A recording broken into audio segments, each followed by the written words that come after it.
Olá, bom dia, tudo bem com vocês?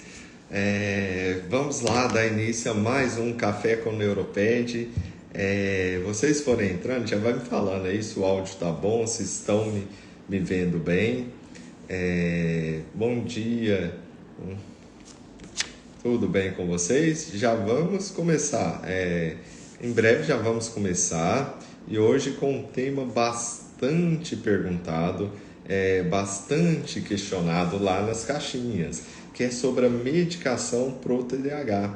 Quais são os medicamentos que são indicados para o TDAH? Já vamos começar, já vai me falando, tá me ouvindo bem? E hoje vai ter uma surpresa para vocês. É, No final da live, eu vou convidar alguns de vocês para falar, para expor a dúvida ao vivo. Lembrando, claro, que não é uma consulta, mas é uma dúvida mais específica, para a gente tirar ao vivo essa dúvida, né? Sobre a medicação para o TDAH, que é o tema da live de hoje, né? É, Vamos lá, já chegou bastante, já chegou muitas pessoas, tá? Então já vamos começar com o conteúdo, né? Quantas de vocês com ou sem diagnóstico já fica com aquele receio da medicação? Às vezes o receio já vem antes do diagnóstico, né? Eu não vou levar no médico com medo dele fazer o diagnóstico de TDAH e ele medicar meu filho, né? Por isso a gente tem que conhecer sobre a função da medicação, qual a indicação da medicação, quais os possíveis efeitos colaterais e quais os benefícios a gente espera. Para com esse conhecimento em mãos, a gente nós termos uma decisão mais assertiva, uma decisão mais orientada pelo conhecimento e não por um leve, por um preconceito, às vezes porque alguém, o vizinho da prima da fulana falou que o remédio é bom, que o remédio é ruim.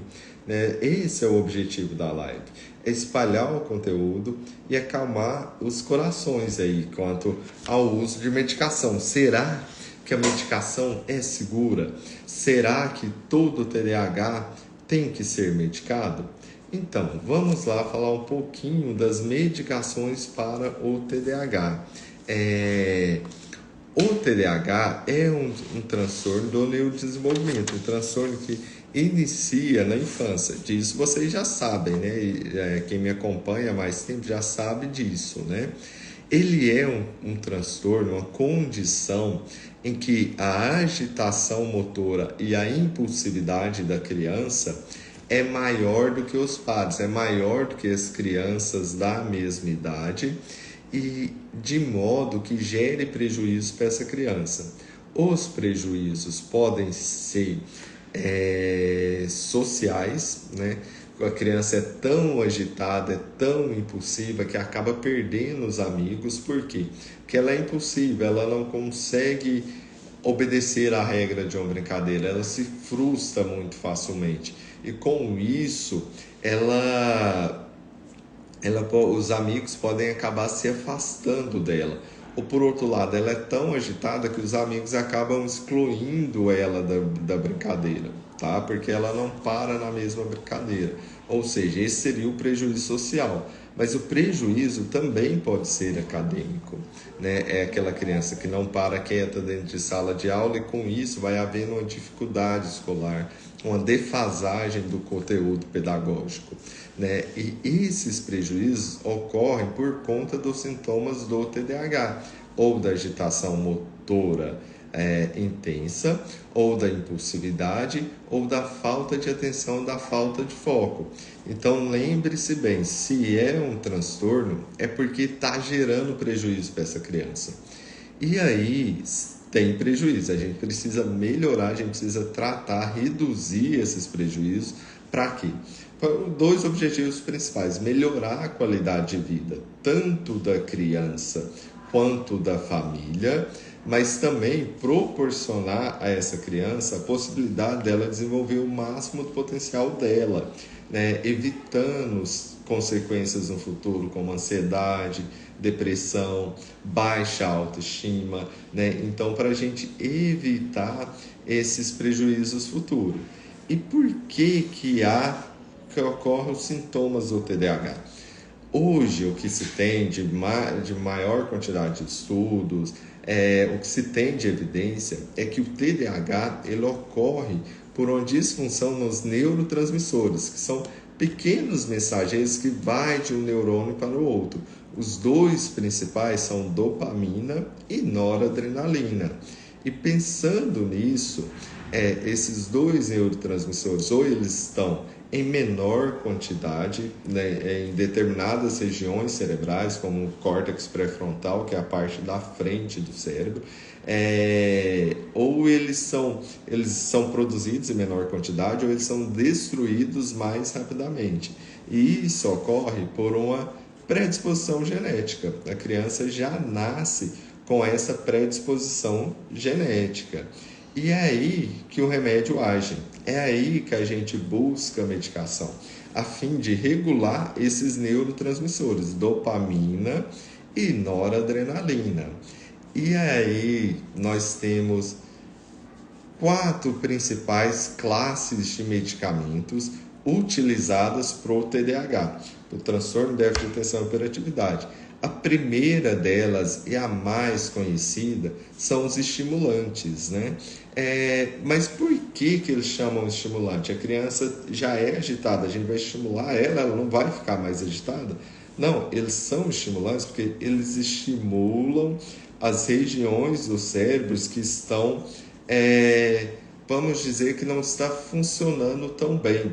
Então, são os freios cerebrais, ela estimula os freios cerebrais que estão gerando os sintomas, que estão gerando os prejuízos para a criança. Por isso que é chamado de estimulantes. Esses estimulantes, eles agem de modo a aumentar a dopamina ou a noradrenalina, né? Às vezes os dois juntos, às vezes mais um ou mais outros.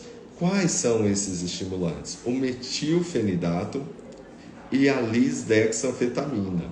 Esses são o nome da substância, né? Lembrando, metilfenidato, a gente tem várias formulações. A gente tem a Ritalina LA, o Concerta, aí tem os genéricos dessas medicações, tem o Atenze, tem o Concive, todos eles são metilfenidato. E eles são utilizados para a gente aumentar a quantidade de dopamina nas regiões cerebrais que estão com essa substância diminuída.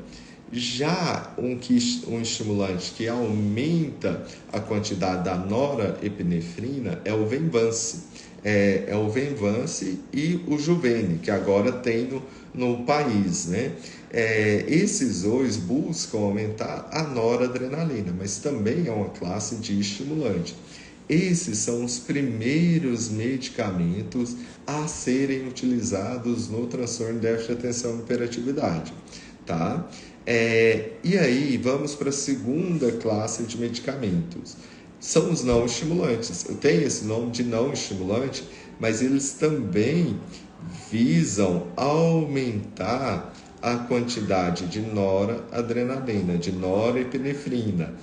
Nessa classe, a gente tem apenas um medicamento, que é a atomoxetina, que é uma medicação que chegou recentemente ao Brasil e que ela tem esse uso para o TDAH, em especial quando há comorbidades juntos com o TDAH. Transtorno de ansiedade, um TOD, um transtorno do espectro autista. Então, aí tem essa classe de medicamento não estimulante que a gente tem apenas a atomoxetina, né? A terceira classe de medicamentos utilizados para o TDAH é uma classe que a gente chama de alfa-agonistas. Esses alfa-agonistas, no Brasil, a gente só tem a clonidina, né? Que é a atencina, é a mesma medicação, a mesma substância. Fora do país, a gente tem a guanfacina. Essa medicação também age no sistema nervoso central, são medicamentos que iniciaram seu uso sendo antihipertensivo, para pressão alta, mas aí a gente viu uma melhora muito grande na agitação, na impulsividade, no sono da criança com TDAH. Então, elas passaram a ser utilizadas também para o transtorno de déficit de atenção e hiperatividade. São medicações menos utilizadas do que o estimulante e não estimulante, pelos efeitos colaterais, principalmente o efeito de sonolência que a tensina dá. E tem outro problema, que a tensina a gente precisaria usar várias vezes ao dia, porque ela é de curta ação. Já fora do país, a gente tem a guanfacina, que age 24 horas, então talvez seja uma melhor opção, mas ainda não chegou no nosso país, tá? Mas é uma classe de medicamento. E aí, por último, a outra classe de medicamento que é utilizada para o TDAH são antidepressivos. Apesar desse nome da classe de antidepressivo, não é qualquer antidepressivo, não é uma fluoxetina, não é sertralina.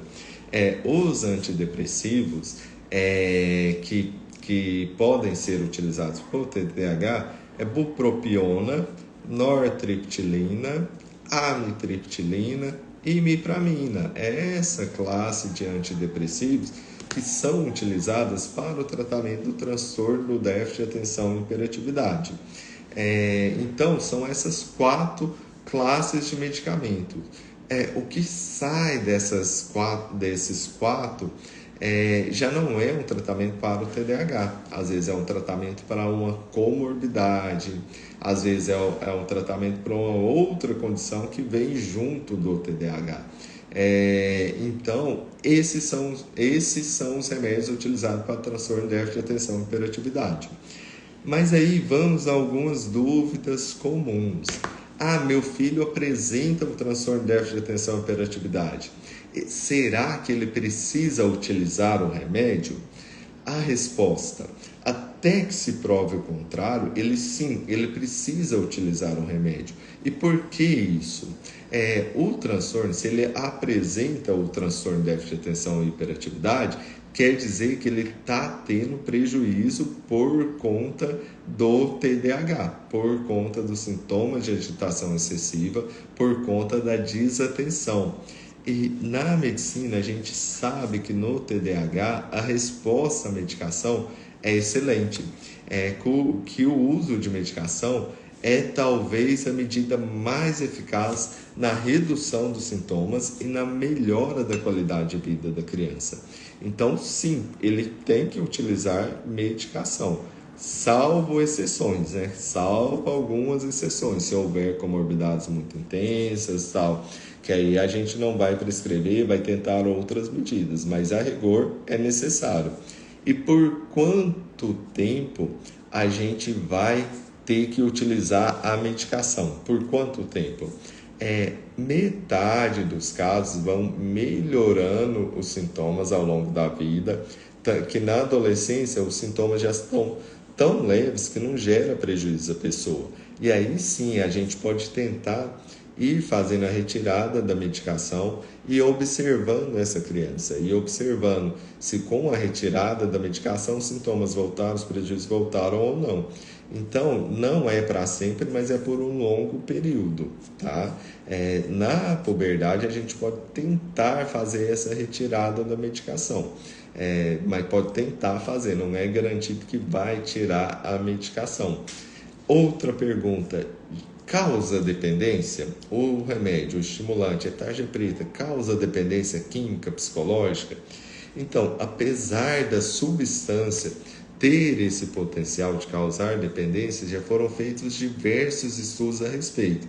Quando o uso da medicação é controlada, tomado via oral, tomado em cápsula, dose controlada com o médico e dose controlada com o médico, e a criança não tem um acesso à medicação, não gera dependência. não causa essa dependência, apesar do risco teórico.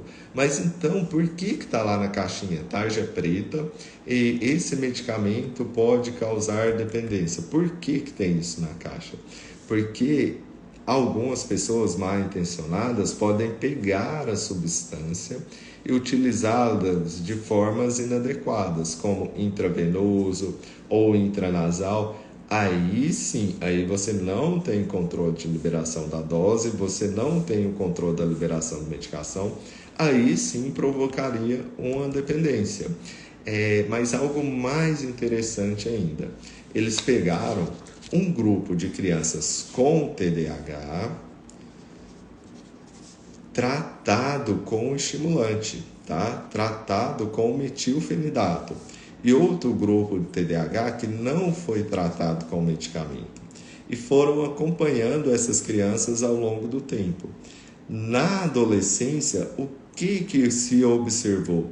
Que o grupo não tratado, o grupo que não utilizou remédio, tinha maior quantidade de adolescentes fazendo abuso de substâncias. E essas substâncias, tanto drogas lícitas, como álcool, cigarro, quanto ilícitas. Ou seja, a medicação é um fator protetor para a dependência química lá na adolescência, lá na vida adulta.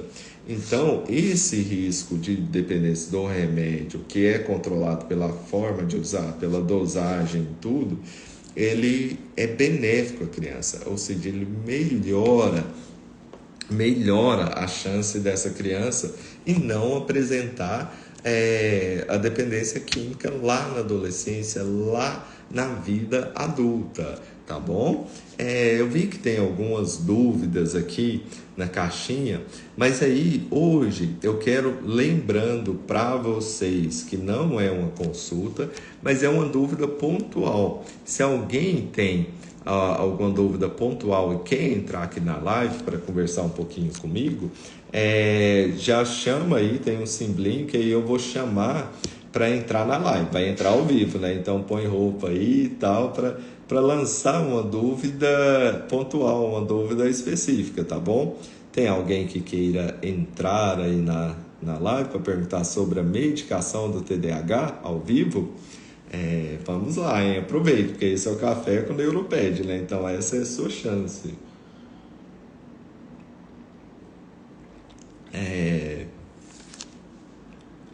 Aí tem algumas perguntas, são bem específicas, que apareceu aqui no comentário.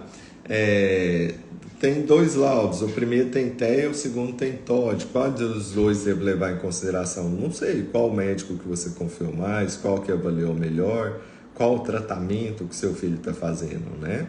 Então a gente precisa ver isso, né? E aí meu filho tem TDAH e transtorno de ansiedade, toma Ritalina e acerta. Acerte é a sertralina, mas anda muito ansiosa e comendo muito. Então, a compulsão alimentar pode ser um sintoma do TDAH, né? Então, a gente precisa tratar, ver o porquê que está acontecendo, às vezes com medidas comportamentais, às vezes com uma terapia cognitivo-comportamental. Então, é importante, tá bom? A sertralina, tem outros relatos aqui, que a filha tem TDAH e transtorno de ansiedade que usa sertralina. A sertralina não é para o TDAH. A sertralina é um ansiolítico que muitas vezes a gente tem que utilizar esse ansiolítico justamente porque a criança apresenta o TDAH e o transtorno de ansiedade. E aí o transtorno de ansiedade é tão grande que a gente tem que tratar primeiro o transtorno de ansiedade. E aqui fica a ressalva. É necessário um acompanhamento. Não pense que vai uma vez, pronto, ele fez diagnóstico de TDAH, passou a Ritalina e vai ficar com a Ritalina para sempre. Não, a gente precisa de um acompanhamento, porque a criança está em franco desenvolvimento, né? Então a gente precisa desse acompanhamento, né? E aí, outra mãe falando que o filho toma Concerta, diminuiu a dosagem, mas continua agitado, porque além de TDAH ele tem TEA. Então, aí a gente precisa, o remédio não é milagroso e não funciona em 100% dos casos. A gente precisa ir acompanhando essa criança para ver o porquê da agitação.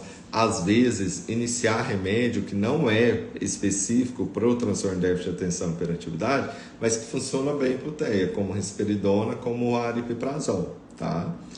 Aí, outra pergunta, Gabalon é para TDAH?